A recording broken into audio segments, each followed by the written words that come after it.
রিয়া হঠাৎ করেই অদ্ভুত একটা ব্যাপার খেয়াল করলো। ওদের বাড়ির কাজের মেয়েটা একটা দামি গাড়ি চালাচ্ছিল। তার মনে পড়লো কাজের মেয়েটার নখগুলো সুন্দর করে সাজানো ছিল, আর ময়লা ফেলার সময় সে খুব বিরক্ত হচ্ছিল। তাই তার সন্দেহ হলো সত্যিটা জানার জন্য সজল হয়তো কোনো অভিনেত্রীকে কাজের মেয়ে সাজিয়ে এনেছে। রিয়া ইচ্ছে করেই নিচে একটা ফুলের টব ফেলে সজলকে বলল যে গাড়িতে কিছু একটা পড়েছে, তার গিয়ে দেখা উচিত। সে বের হতেই রিয়া চুপি চুপি দোতলায় চলে গেল। ঘরে ঢুকে সে সজলের কম্পিউটার চালু করলো। ভেতরে জিনিসপত্র দেখে সে চমকে উঠল। তার সাথে থাকা এই লোকটা আসলে তার প্রেমিকই নয়। ওদিকে সজল ততক্ষণে বুঝে গেছে যে কোথাও কোনো গন্ডগোল আছে, তাই সে সাথে সাথেই বাড়ির দিকে রওনা দিল। সে দরজা খুলতেই রিয়া তড়িঘড়ি করে সিঁড়ি থেকে লাফ দিল। তারপর মিথ্যে করে বলল তাকে খুঁজতে গিয়ে সে ভুল করে সিঁড়ি থেকে পড়ে গেছে। এ কথা শুনে সজলের খুব খারাপ লাগলো। পরে সজল যখন গোসল করছিল, রিয়া লুকিয়ে তার ফোন খোলার চেষ্টা করলো। আগে পাসওয়ার্ড দিতে দেখার কথা মনে করে সে অনেক চেষ্টা করলো, কিন্তু ফোনটা পুরোপুরি লক হওয়া ছাড়া আর কিছুই হলো না। লোকটা তার আসল প্রেমিক নয় ভেবে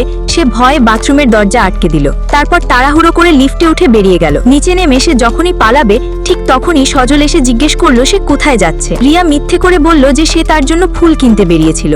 সজল রেগে গিয়ে জানতে চাইলো ফুলগুলো কোথায়। ঠিক পর মুহূর্তেই তার হাতে একটা ফুলের তোড়া চলে এলো, আর সে সফলভাবে সন্দেহ এড়িয়ে গেল। এসবের শুরু হয়েছিল 1 মাস আগে। পাহাড়ে ওঠার সময় রিয়া হঠাৎ করেই খাদে পড়ে যায়। তখন এক অচেনা লোক হাত বাড়িয়ে তাকে বাঁচায়। লোকটা বারবার তার নাম ধরে ডাকায় রিয়া বুঝতে পারলো যে সে হয়তো স্মৃতি হারিয়েছে। যে প্রেমিককে সে এত ভালোবাসতো তাকেও তার মনে পড়ছিল না। এরপর সে তার সাথেই বাড়ি ফেরে, কিন্তু সুস্থ হওয়ার সময় সে খেয়াল করে যে প্রতি রাতে সে ঘুমানোর পর সজল লুকিয়ে ঘর থেকে বেরিয়ে যায় আর পরদিন সকালে ফেরে। রিয়া বুঝতে পারলো সে নিশ্চয়ই কিছু একটা লুকাচ্ছে। তাই সে আগের রাতে কোথায় গিয়েছিল জানতে চাইলে সজল জানায় তার নাক ডাকার শব্দে রিয়ার ঘুমের ব্যাঘাত ঘটতে পারে ভেবেই সে এমনটা করেছে। শেষমেশ তার মিষ্টি কথায় রিয়া তাকে বিশ্বাস করে ফেলে। এরপর তারা একসাথে সুখে দিন কাটাতে থাকে, আর রিয়াও ধীরে ধীরে তার সন্দেহ ভুলে যায়। কিন্তু আজ একটা রহস্যময় ফোন পেয়ে সে অবশেষে বুঝতে পারলো যে তার সামনের এই লোকটা হয়তো তার আসল প্রেমিক নয়।